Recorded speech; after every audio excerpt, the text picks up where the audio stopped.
Suara yang tidak bisa dibungkam ketika dosa berteriak lebih keras dari pengakuan. Kejadian 4 ayat 10. Firman-Nya, apakah yang telah kau perbuat ini?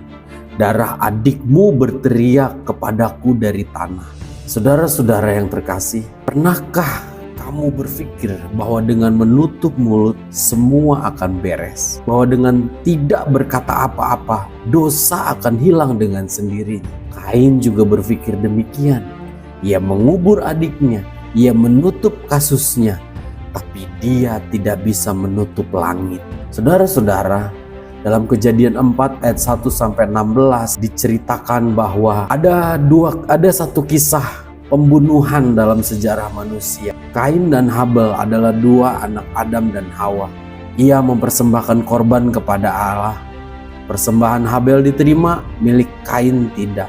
Bukannya introspeksi, Kain justru terbakar dengan cemburu. Akhirnya di padang terbuka ia membunuh Habel, adik kandungnya sendiri. Dalam teks Ibrani, kata yang digunakan adalah saak, berteriak. Ini bukan bisikan, ini rintihan, ini teriakan. Kata yang sama dipakai untuk teriakan Israel dalam perbudakan Mesir. Darah Habel bukan sekedar menetes di tanah, dia menjerit kepada pencipta.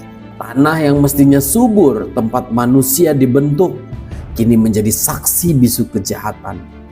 Allah tidak perlu saksi manusia, dia mendengar apa yang tidak bisa didengar oleh telinga biasa. Kejadian 4 ayat 10 bukan akhir cerita. Ini adalah bayangan dari sebuah drama ilahi yang belum selesai. Karena dalam Ibrani 12 ayat 24 berkata bahwa darah Yesus berbicara lebih baik daripada darah Habel.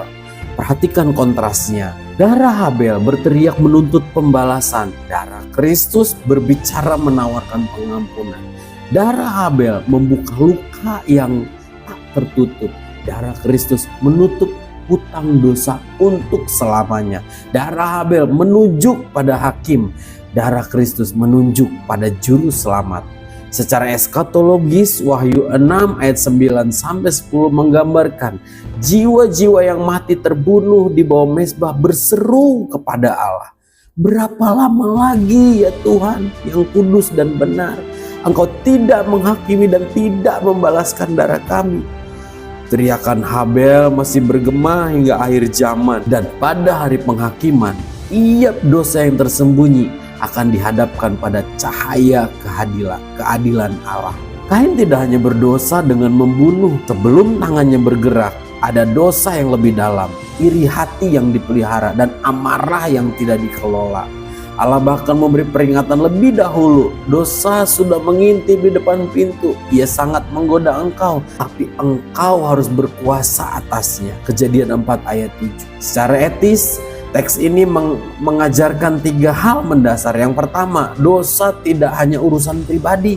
Ia berdampak pada orang lain. Yang kedua, menyembunyikan dosa tidak menghapusnya. Allah adalah saksi yang tidak bisa disuap.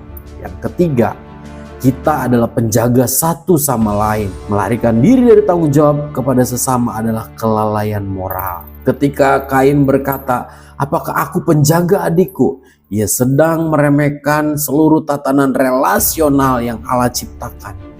Etika Alkitabiah tidak memisahkan hubungan dengan Allah dan hubungan dengan sesama. Saudara-saudara, mungkin hari ini kamu tidak sedang duduk di penjara atas tuduhan pembunuhan, tetapi pertanyaan Allah kepada Kain masih relevan buat kita. Apakah yang telah kau perbuat ini? Adakah orang yang kamu sakiti dan kata-katamu, tapi belum kamu minta maaf? Adakah hubungan yang kamu hancurkan dengan egomu, tapi masih kamu tutup-tutupi? Adalahkah dosa tersembunyi yang kamu kira sudah aman, padahal langit masih terbuka? Darah Habel berteriak menuntut keadilan, tetapi darah Kristus berteriak menawarkan kasih karunia. Pertanyaannya sekarang, kamu mau dengar yang mana? Langkah praktis dari khotbah ini adalah jangan tunda pengakuan dosa, bawa kepada Allah dan kepada orang yang dirugikan. Kedua, kendalikan amarahmu sebelum amarahmu mengendalikan kamu. Yang ketiga, jadilah penjaga bagi sesama. Peduli, hadir dan bertanggung jawab. Tuhan Yesus memberkati.